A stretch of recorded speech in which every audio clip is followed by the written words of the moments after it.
Dumas road પર investor awareness programme યોજાયો. Surat Dumas road સ્થિત અમોર હોટેલ ખાતે volatility to victory wealth creation in India વિષય પર ઇન્વેસ્ટર અવેરનેસ પ્રોગ્રામનું આયોજન કરવામાં આવ્યું હતું. કાર્યક્રમનો મુખ્ય હેતુ રોકાણકારોને વર્તમાન બજારની અસ્થિર પરિસ્થિતિમાં યોગ્ય માહિતી અને માર્ગદર્શન આપીને સંપત્તિ સર્જન વિશે જાગૃત કરવાનો હતો.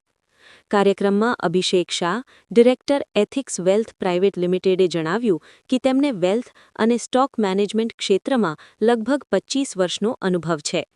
તેમણે જણાવ્યું કે હાલમાં વૈશ્વિક પરિસ્થિતિઓને કારણે બજારમાં વોલેટિલિટી જોવા મળી રહી છે, પરંતુ યોગ્ય જ્ઞાન અને હિંમત હોય તો આવી સ્થિતિમાં પણ સારી વેલ્થ ક્રિએટ કરી શકાય છે. તેમણે જણાવ્યું કે ફાઇનાન્શિયલ એજ્યુકેશન આજના સમયમાં અત્યંત જરૂરી છે. અભિષેક શાહે જણાવ્યું કે વિશ્વમાં કોરોના સંકટ, રશિયા-યુક્રેન યુદ્ધ અને લેહમન બ્રધર્સ જેવી આર્થિક પરિસ્થિતિઓ જેવા અનેક સંકટો આવ્યા છે. તેમ છતાં યોગ્ય રોકાણ દ્વારા લાંબા ગાળે સારું વળતર મેળવી શકાય છે. તેમના જણાવ્યા અનુસાર કેશ અને કરેજ બંને હોય તો રોકાણકારો માટે વેલ્થ ક્રિએશનની સારી તક ઊભી થાય છે, પરંતુ કરેજ માટે નોલેજ અનિવાર્ય છે.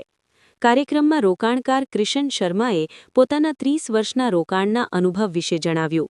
તેમણે કહ્યું કે શરૂઆતના વર્ષોમાં થયેલા નુકસાનના અનુભવથી તેમને વધુ સારો રોકાણકાર બનવામાં મદદ મળી. તેમણે જણાવ્યું કે ટ્રેડિંગમાં એક કમાય ત્યારે બીજો ગુમાવે છે, જ્યારે લાંબા ગાળાના રોકાણ દ્વારા સ્થિર સંપત્તિ સર્જી શકાય છે. કિશન શર્માએ જણાવ્યું કે રોકાણ હંમેશા લોંગ ટર્મ, શોર્ટ ટર્મ અને ઇમરજન્સી ફંડના આધારે વિભાજિત કરવું જોઈએ. તેમણે સમજાવ્યું કે વૈશ્વિક સંકટોના સમાચારથી ગભરાવાની જગ્યાએ ભવિષ્યમાં બજાર કેવી રીતે આગળ વધશે તે વિચારવું વધુ મહત્વનું છે. કાર્યક્રમ દરમિયાન નિષ્ણાતોએ રોકાણકારોને સંદેશ આપ્યો કે બજારમાં ઉતાર-ચઢાવ સ્વાભાવિક છે અને યોગ્ય માહિતી તથા સમજ સાથે કરવામાં આવેલા રોકાણ લાંબા ગાળે સકારાત્મક પરિણામ આપે છે. હેલો, મારું નામ અભિષેક શાહ છે. હું એથિક્સ વેલ્થ પ્રાઇવેટ લિમિટેડમાં એઝ અ ડિરેક્ટર છું. ટોટલ વેલ્થ મેનેજમેન્ટ અને સ્ટોક માર્કેટમાં અમને 25 યર્સનો એક્સપિરિયન્સ છે.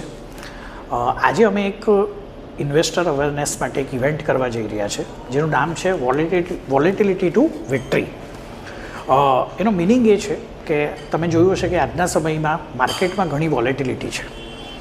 તો આ વોલેટિલિટીનો યુઝ કરીને આપણે કઈ રીતે સારું વેલ્થ ક્રિએશન કરી શકીએ, એને માટે અમે એક આજે સેમિનારનું આયોજન કર્યું છે, જેમાં અમારો પર્પઝ એ છે કે લોકોને પ્રોપરલી એજ્યુકેટ કરવામાં આવે કે આ ટાઈપની વોલેટિલિટીનો લાભ લઈને કઈ રીતે આપણે સારું વેલ્થ ક્રિએશન કરી શકીએ. એ સબ્જેક્ટમાં અમે આજે સેમિનારનું આયોજન કર્યું છે. બીજું કોઈ આપણે આખા વર્ષ દરમિયાન ઘણા સેમિનારો કરતા હોય છે, એનાથી લોકોને શું લાભ થાય છે? અમારું એવું માનવું છે કે education, without education wealth create કરવી ડિફિકલ્ટ છે. તો પેલું કહેવાય ને કે જ્યાં સરસ્વતી હોય ત્યાં લક્ષ્મી આવતી હોય છે, એવું અમારું માનવું છે. તો અમારું મેઇન ફોકસ ફાઇનાન્શિયલ એજ્યુકેશન પર છે, કારણ કે આ એક એવું એજ્યુકેશન છે કે જે સ્કૂલ કોલેજોમાં આપવામાં આવતું નથી. તો અમારો હેતુ બહુ જ ક્લિયર છે કે લોકોને ફાઇનાન્શિયલી એજ્યુકેટ કરવા, જેથી કરીને એ ભારત દેશમાં એક સારું વેલ્થ ક્રિએશન કરી શકે, સંપત્તિનું સર્જન કરી શકે અને એમના ફાઇનાન્શિયલ ગોલ્સ પૂરા કરી શકે.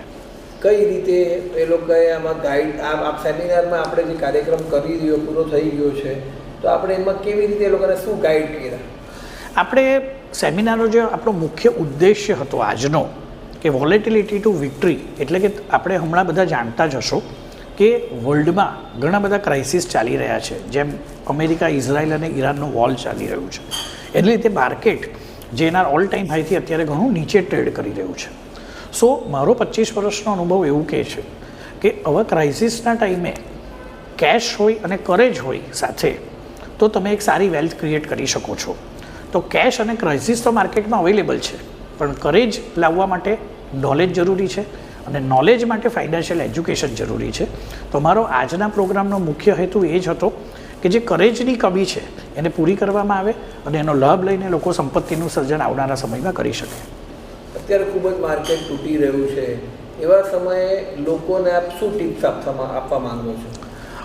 મારા 25 વર્ષના અનુભવમાં મેં ઘણી બધી વાર જોયું છે કે આવા ક્રાઇસિસ આવતા હોય છે, પછી એ કોરોના ક્રાઇસિસ હોય, રશિયા યુક્રેન વોર હોય કે લેમન બ્રધર ક્રાઇસિસ હોય. બટ મારું માનવું એવું છે કે આ ક્રાઇસિસમાં જે ઇન્વેસ્ટમેન્ટ કરવામાં આવે છે એ ખૂબ જ સારું વળતર આપતું હોય છે. સો અમારું માનવું એવું છે કે આ સમયમાં ગભરાવું નહીં જોઈએ ઇન્વેસ્ટરોએ, ભારતના ગ્રોથ સ્ટોરીને ધ્યાનમાં લેવું જોઈએ, નોલેજ પ્રોપર લેવું જોઈએ અને યોગ્ય રોકાણ જો કરે તો આવનારા સમયમાં અમારું માનવું એવું છે કે ઘણી સારું વેલ્થ ક્રિએશન આટલેથી ઇન્ડિયામાં થઈ શકે એવું છે. Thank you. नमस्कार दोस्तों, मैं कृष्ण शर्मा आज आपसे मुखातिब हूँ. 30 साल का मेरा अनुभव है एक निवेशक के रूप में और 30 सालों में 10 साल तो सिर्फ पैसा गंवाया है, पर गंवा के ही सीखा है कि अच्छा इन्वेस्टर कैसे बना जाता है. मैं बहुत जल्दी समझ गया था कि मेरे में ट्रेडर बनने की क्षमता नहीं है, क्योंकि ट्रेडर तभी पैसा कमाता है जब दूसरा ट्रेडर खोता है. ये ज़ीरो सम गेम है. मेरे को जीवन में किसी को हराने की इच्छा नहीं थी, पर ख़ुद को जीतने की इच्छा थी. तो मैंने चुनाव किया कि मैं इन्वेस्टर बनूंगा और जब से मैं 20 वर्षों से इन्वेस्टर बना हूँ, यकीन मानिए कोई कहता है कि बाज़ार अच्छा नहीं कर रहा है, बाज़ार गिर रहा है, तो कौन कह रहा है? जो रोज़ाना बाज़ार को देखता है, जो बाज़ार को 6 महीने से देख रहा है, जो बाज़ार को 1 साल से देख रहा है, वो कहेगा बाज़ार का रिटर्न अभी भी 7% का है. जो बाज़ार को पिछले 5 साल से देख रहा है वो कहेगा नहीं, बाज़ार का रिटर्न तो 70% है. पर मेरे जैसा व्यक्ति जो 25 साल से बाज़ार को देख रहा है वो कहेगा रिटर्न तो 25 गुना है. तो देखिए, सबके अलग अलग नज़र हैं. आप कौन सी नज़र रखते हैं उस पर निर्भर करता है कि आप कामयाब होंगे कि नाकामयाब होंगे. The beauty is in eyes of the beholder. हमें इस बात को समझने की ज़रूरत है. जब आप निवेशक बनते हैं तो एक और बात ज़रूरी मैं आपके साथ कहना चाहता हूँ कि आपको 1 सेकंड का भी इन्वेस्टमेंट करना है, क्योंकि जीवन 1 सेकंड में भी जा सकता है और आपको शतायु आप 100 वर्ष के भी हो सकते हैं. तो इन्वेस्टमेंट आपका फॉर एवर होना चाहिए, इन्वेस्टमेंट आपका लॉन्ग टर्म होना चाहिए, इन्वेस्टमेंट आपका मीडियम टर्म होना चाहिए, इन्वेस्टमेंट आपका शॉर्ट टर्म होना चाहिए, यहाँ तक कि एमरजेंसी फंड जो 1 दिन के लिए भी होता है वो भी होना चाहिए. इसी को हम एसेट एलोकेशन कहते हैं. जब तक आप हर दिन को सुरक्षित नहीं करेंगे तब तक लॉन्ग टर्म में प्रवास नहीं करेंगे. मामूली बात है पर सबसे ज़रूरी बात है. मुझे लगता है कि आपके साथ मेरा अनुभव मुझे साझा करना चाहिए था. सर, आज आप सूरत के अंदर आप एथिकस के एक सेमिनार के अंदर आए हैं. आप आज अपने व्यूअर्स को आप किस तरह से उन्होंने आपने किस तरह से गाइड किया उनको? अब करूँ बात होगी मेरी. मैं अमूमन क्योंकि युद्ध का आलम है, सब तरफ विनाश ही नज़र आता है, सब तरफ भय नज़र आता है. लोगों को लगता है कि युद्ध हो रहा है, भीषण बादल मंडराए हुए हैं. सुनने में आ रहा है कि रसोई गैस की किल्लत हो रही है, सुनने में आ रहा है कि तेल आने में बाधाएं हो रही है. इससे लोगों में भय व्याप्त होना आसान सी बात है. लेकिन मुझे लगता है कि हमें ये बात याद नहीं रखना चाहिए कि युद्ध हो रहा है. हमें ये बात याद रखनी चाहिए कि हर युद्ध ख़त्म होता है. बुरी चीज़ों की अच्छी बात यह है कि वो जल्दी ख़त्म हो जाया करती हैं. हमें ये नहीं देखना है कि बाज़ार में क्या हो रहा है युद्ध की वजह से. हमें ये देखना है कि युद्ध ख़त्म होने की खबर से बाज़ार में क्या होगा. हमें ये भी देखना है कि युद्ध ख़त्म होने के बाद क्या होगा. तो इतिहास में युद्ध हुए हैं, उनका बाज़ार पर क्या प्रभाव पड़ा है, उसी पर मैं विस्तार से बात करना चाहता हूँ. और सबसे ज़रूरी बात जो मैं करना चाहता हूँ कि इस वक्त ये हिंदुस्तान का सदी है, हिंदुस्तान का समय है. दुनिया में हर एक देश का समय आता है. जापान का समय गुजर चुका है, चाइना का समय चल रहा है, अमेरिका बहुत आगे निकल चुका है. अब यहाँ से शुरुआत हमारी है. वो भी मैं चर्चा करना चाहता हूँ कि आपने आसपास देखिए. एक मज़ेदार चीज़ आपसे कहना चाहूँगा, जिसको भी युद्ध से डर लग रहा है, मैं आपकी चेतना से नहीं, आपकी अवचेतना से बात करता हूँ, आपके सबकॉन्शियस माइंड से बात करता हूँ. सवाल मेरा सुनिएगा, आने वाले समय में आपके और आपके परिवार के खर्चे बढ़ेंगे कि कम होंगे? बताइए, मन में क्या आवाज़ आई? यही आवाज़ आई ना कि खर्चे बढ़ेंगे. कहाँ है युद्ध का डर? नहीं है. बस यही बात करने के लिए मैं आया हूँ. सर, आप लास्ट में दर्शकों को क्या कहना चाहेंगे? उनको कोई भी इन्वेस्टमेंट करने में उनको क्या ध्यान रखना चाहिए? एक छोटी सी बात है जो मैं संदेश देना चाहता हूँ कि अगर मैं आपसे एक सवाल पूछूं, क्या जीवन में सुख और दुख दोनों जीवन का हिस्सा है? आप क्या कहेंगे? क्या आप में से कोई कहेगा कि जीवन में सिर्फ सुख होता है, दुख नहीं होता है? आप सभी कहेंगे नहीं, दुख और सुख दोनों ही जीवन का हिस्सा है.